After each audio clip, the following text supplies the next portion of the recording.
오늘 말씀 제목 한번 읽어주시겠어요? 시작. 인생의 광야를 만나면. 네, 인생의 광야를 만나면 이라는 제목으로 오늘 말씀과 함께 이야기 나눠보도록 하겠습니다. 자, 우리가 하나님이 나를 인도하신다 라고 할 때 여러분은 어떤 풍경을 기대하십니까? 시편의 9절처럼 푸른 초장과 잔잔한 물가를 지나갈 것 같지 않습니까? 물론 성령님이 인도하시는 인생의 길에는 그러한 푸른 언덕도 좋은 풍경도 분명히 있습니다. 그러나 하나님의 인도하심 안에는 그런 좋은 장면들만 있는 것은 아닙니다. 하나님의 인도하심의 풍경 속에는 광야도 있습니다.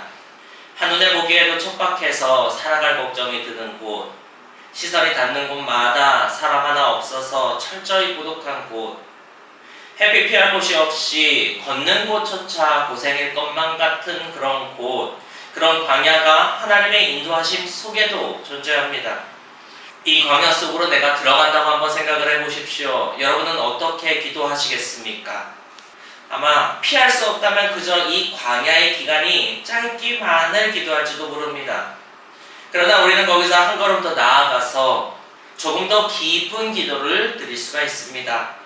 뭔가 마음은 힘들겠지만 그러나 이 길을 내가 바른 신앙을 가지고 마저 가기를 구할 수 있을 겁니다. 첫 번째 생각할 것은 광야라고 하는 것은 연단의 장소라는 겁니다.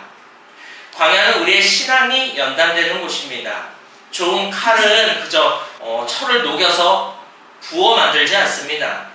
쓸만한 칼이라고 하는 것은 불에 담그고 망치로 두드리고 물에 다시 식히는 과정을 수없이 반복하는 연단을 통해서 만들어집니다. 그래야 강도와 연성이 높아져서 어떤 곳에서든 비로소 자신의 역할을 다하는 그런 도구가 됩니다. 칼이 대장간에서 연단을 받듯이 그리스도인은 광야에서 연단을 받습니다. 성경 속에 있는 수많은 신앙인들이 이 연단을 거쳤습니다. 대표적인 예가 애굽에서 출애굽한 이스라엘이 40년 동안 했던 광야 생활일 겁니다. 그들이 애굽의 노예로 있을 때 모세를 통하여서 그들은 하나님의 이름을 들었고 또 구원의 약속도 들었습니다. 바로왕 앞에서 일어난 10가지 그 재앙과 같은 그 기적들을 눈으로 보았고 출애굽하고 난 뒤에 바로왕의 군대에 쫓길 때에는 홍해가 갈라져서 그 가운데를 걸어서 건넜던 장본인들이 이 사람들입니다. 그런데 가나안 정탐꾼들이 돌아와서 우리 스스로 보기에도 우리가 메뚜기 같았더라 라는 보고를 하자 그들은 절망하면서 울고 불고 난리가 났습니다. 이제 다 망했다는 겁니다. 그 엄청난 기적들을 보고 심지어 홍해를 걸어서 건넜던 그 사람들이 왜 그랬을까요? 하나님의 능력을 의심한 건 아닐 겁니다. 하나님은 분명히 그러한 능력이 있으시겠지만 그러나 하나님이 그 능력을 지금도 나를 위해 사용하셔 주실까? 라고 하는 그 질문에는 스스로 답을 내지 못했기 때문입니다. 놀라운 이적들을 보았지만 정작 하나님을 온전히 신뢰할 만한 자기 안의 믿음이 그들에게는 없었던 겁니다. 그래서 하나님은 그들을 연단의 장소인 광야로 이끄셨습니다. 그곳에서 이스라엘은 어떠한 극한의 상황 속에서라도 하나님을 의지하는 법이 무엇인지를 가르쳐 나가셨습니다. 광야는 척박한 만큼 고될 것이고 두려운 만큼 힘들 겁니다. 밀려드는 걱정을 떨쳐내는 것도 결코 쉽지가 않습니다. 그러나 신앙의 연단이란 현실의 어려움과 내 마음의 약함이 폭로될 때마다 그 생각과 마음을 두드려서 이 고백을 새겨넣는 과정입니다. 우리 함께 따라했으면 좋겠습니다. 아니야. 다시. 아니야. 그래도 하나님이 함께 하셔. 그래도 하나님 함께 하셔. 그죠? 아니야. 그래도 하나님이 함께 하셔. 이거를 우리 마음에 새겨 넣는 겁니다. 안 좋은 생각이 들 때마다, 염려가 들 때마다, 두려울 때마다 그런 우리의 마음의 작용과 더불어서 우리 스스로 우리 신앙의 의지를 가지고 아니야 그래도 하나님이 함께 하셔 라고 이 마음에 새겨넣는 것, 이것이 우리가 인생의 광야를 지나갈 때 우리 스스로 감당해내야 될 연단의 과정입니다. 두렵고 걱정이 앞서겠지만 용기 내어 걸어가십시오. 아직은 내 힘으로 하나님을 붙드는 것이 서툴지 모릅니다. 그러나 이 광야를 통과하고 나면 우리는 하나님을 신뢰하는 법을 더욱 익히게 될 겁니다. 두 번째로 우리는 광야로도 들어가야 됩니다. 하나님의 인도하심 속에 광야가 있다는 거 알겠습니다. 그리고 그 광야가 연단을 의미한다는 것도 알겠습니다. 그렇다면 이 광야는 구체적으로 우리의 인생의 어떠한 때와 장소를 말하는 걸까요? 대개의 경우 우리는 인생에 닥쳐오는 환난과 닥쳐오는 시련의 때를 광야라고 생각합니다. 맞습니다. 외로움이 있죠. 고독함이 있죠. 촉박함이 있죠. 두려움이 엄습하는 삶의 순간들, 그때가 우리가 광야에서 경험하는 것들입니다. 그런데 우리가 걸어갈 광야는 이렇게 찾아오는 고난에만 있는 것이 아닙니다. 우리가 스스로 걸어 들어가야 하는 광야도 있습니다. 오늘 본문의 첫 구절을 다시 보십시오. 보시면 성령이 곧 예수를 광야로 몰아내신지라. 이 문장을 대하면 마치 양떼를 몰는 것을 생각하게 됩니다. 양떼를 몰 때 어떻게 되면 양들은 별 생각이 없죠. 양치기, 그 목동이 양을 원하는 방향으로 이렇게 몰아서 가는 거 아닙니까? 그런 걸 생각하고 나면 예수님이 그리 생각하지 않으시는데, 원치 않으시는데 성령이 예수님의 등을 떠밀어서 억지로 가신 것처럼 뭐 그런 얘기인가? 실제로 마태복음이나 누가복음에는 성령이 이끄셨다라고 하는 부드러운 단어를 썼지만 오늘 마가복음에서만큼은 유독 몰아내셨다라고 하는 강력한 어조의 동사를 사용합니다. 이것을 보고 오해할 것이 아니라 깊이 묵상을 해보면 이렇게 말할 수 있습니다. 주석가들은 이 강한 표현을 오히려 주님의 자발적이고 강력한 의지를 반영한다고 말합니다. 왜 그렇게 말할 수 있을까요? 간단하게 하면 이렇게 할 수 있어요. 성부 하나님의 뜻과 성령 하나님의 생각, 그리고 성자 예수 그리스도의 생각이 같기 때문입니다. 성령의 내모심은 곧 주님의 간절한 바람과 일치합니다. 여러분의 경험을 한번 들여다보세요. 왠지 모르게 반드시 해야 될 것 같은 마음의 작용이 일 때가 있지 않습니까? 상황을 생각하고 뭘 생각하면 이건 안 될 일인데 뭔가 하나님이 나에게 뜻하신 일인 것 같아 라고 해서 강하게 내 마음을 이끌 때 성령이 이끄시는 것만이 아니라 나 또한 강력하게 원하기 때문에 그 일을 하려고 하는 겁니다. 즉 광야라는 역경이 주님을 덮친 것이 아니죠. 오늘 말씀에는 주님이 사명을 위하여서 주도적으로 그곳을 향해 나아가신 것입니다. 우리에게 찾아오는 역경이 있다면 그것을 믿음의 도전으로 바꿔 삼아서 이겨내야 됩니다. 하지만 그것이 다가 아니라 주님처럼 하나님의 뜻을 위해 스스로 광야를 향해서 발걸음을 내딛는 선택도 우리가 할 수 있어야 합니다.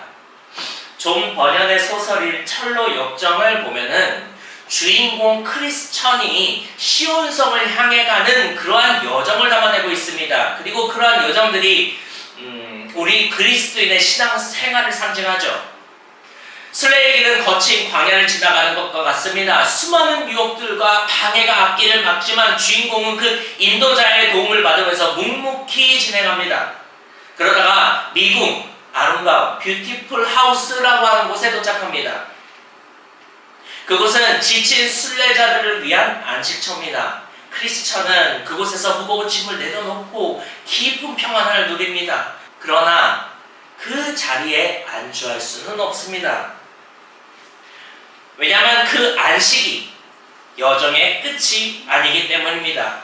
뭔가 마음은 당연히 그 안락함 속에 더 머물고 싶죠. 그러나 그는 다시 신발끈을 조여 매고 전신갑주를 입고 미궁의 문을 다시 열어 거친 환경 광야 가운데로 걸어 들어갑니다. 진짜 도달해야 할 목적지는 아직 저 죽음의 골짜기 너머에 남아있기 때문입니다. 우리 삶에서 누리는 평안과 위로는 성령님이 주시는 귀한 선물이지만 그러나 결코 우리가 오래 머물러 있을 최종의 목적지가 아니라는 것을 기억하시기 바랍니다. 우리는 언젠가는 평안함을 기호하고 미궁의 문을 열고 밖으로 나와야 합니다.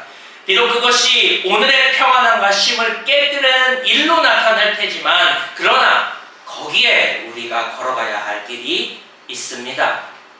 세 번째로 그러나 능히 마저 가게 할 위로가 있을 것이라는 것을 기억하시기 바랍니다. 인생의 광야라고 하는 추상적인 표현을 뭔가 피부에 와닿는 경험적인 단어로 조금 더 바꿔보려고 생각을 해봤습니다. 그랬더니 이런 단어가 어울릴 것 같습니다. 문제라는 단어입니다. 현실의 문제, 관계의 문제, 감정의 문제 같은 문제들 말입니다. 우리가 삶에서 마주하는 이 수많은 문제들이 바로 오늘날 성경이 말하는 광야의 실체입니다. 어떤 문제들은 오늘 내게 당도하여서 나를 무너뜨릴 것처럼 덮쳐오기도 하지만 어떤 문제들은 내 인생에서 그저 가만히 먼 곳에 내버려 둔 채 그저 없는 것처럼 살아가고도 있는 것이 있지 않습니까? 그러한 것을 생각해보면 닥쳐오는 광야도 우리가 다가가야 하는 광야도 문제라고 하는 곳에 있는 것 같습니다. 오늘 본문을 보면 예수님께서 광야에 계시는 동안 들짐승과 함께 계셨다라고 기록하고 있습니다. 자, 예수님이 하느님의 아들이시니까 그 들짐승들과 어울려서 평화롭게 잘 광야지만 그래도 남다르게 지내셨다라는 얘기 아니죠. 주님은 하나님의 아들이면서 그러나 우리와 똑같은 성정을 지니신 인간이었습니다. 이 말은 주님이 광야에서 인간으로서 그 생존을 위협하는 맹수들이 있었다는 것이고 그것이 주변을 서성이는 살벌한 위험 속에서 노출되어 있었다는 것입니다. 이것이 광야가 가지고 있는 현실입니다. 온갖 곳에 풀어야 할, 마주해야 할 나에게 닥쳐오는 문제들이 산적해 있는 것입니다. 그러나 그곳에는 들짐승들만 있지 않았습니다. 거기에는 천사들도 함께 있었습니다. 성경은 천사들이 수종돌더라라고 말씀하고 있습니다. 이 대조적인 장면에서 우리는 구약의 한 인물을 떠올릴 수가 있습니다. 바로 선지자 엘리야입니다. 엘리야는 갈멜산에서 바알 선지자들을 꺾고 위대한 승리를 거뒀습니다. 그러나 바로 다음날 어떻게 됐습니까? 왕비 이세벨의 살해 협박을 받아서 도망치는 신세가 됩니다. 환경적으로 당연히 두렵죠. 군대가 자신을 쫓고 있으니까요. 육체적으로는 탈진했지요. 정신적으로는 극심한 그런 혼란과 절망 가운데 빠진 상태였습니다. 왜 그렇겠습니까? 어제의 대승리로 당장 세상이 바뀔 줄 알았는데 도리어 상황이 악화된 것 아닙니까? 허탈감과 분노가 뒤섞인 채 도망치기 시작했습니다. 그래서 도망쳐서 도달한 곳이 어디였습니까? 광야였습니다. 그는 로뎀나무 아래에 앉아서 그 그네 머리를 뒤밀고 하나님께 자신의 목숨을 거두어 달라고 울부짖다가 잠든 것 같습니다. 그런 엘리야를 하나님이 찾아오십니다. 천사를 보내어 그를 만나게 하십니다.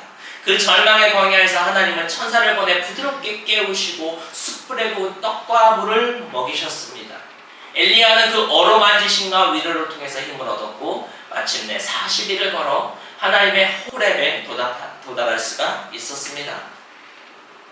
우리 삶에도 끊임없이 문제가 찾아올 것이고 풀어야 할 문제들이 여기저기에 산적해 있을 것입니다. 하나님의 뜻을 위해 영적인 결단을 내리고 안락한 평안을 깨뜨릴 때도 어김없이 또 다른 시험과 마주하게 될 겁니다. 거친 문제들이 우리의 마음을 무너뜨리려 다가올 겁니다. 기억하십시오.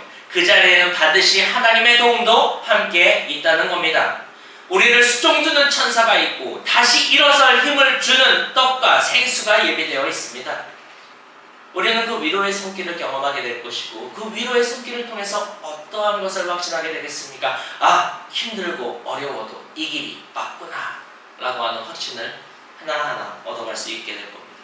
그리고 이 과정이 우리의 믿음을 단단하게 만드는 연단의 과정이 아니겠습니까? 맞아, 이 길이 맞구나. 힘들지만 어렵지만 걱정이지만 근심이지만 그러나 이렇게 때때로 위로하시는 하나님의 위로하심을 통하여서 손길을 통하여서 이 길이 맞구나 라고 더욱더 확신하게 되는 것이죠. 그렇게 우리는 하나님의 인도하심을 전적으로 신뢰하는 성숙한 신앙인으로서 이 광야에서 변화를 체험하게 되는 것입니다. 말씀을 마무리하겠습니다. 인생의 광야를 지나면서 우리는 신앙의 연단을 이루어갑니다.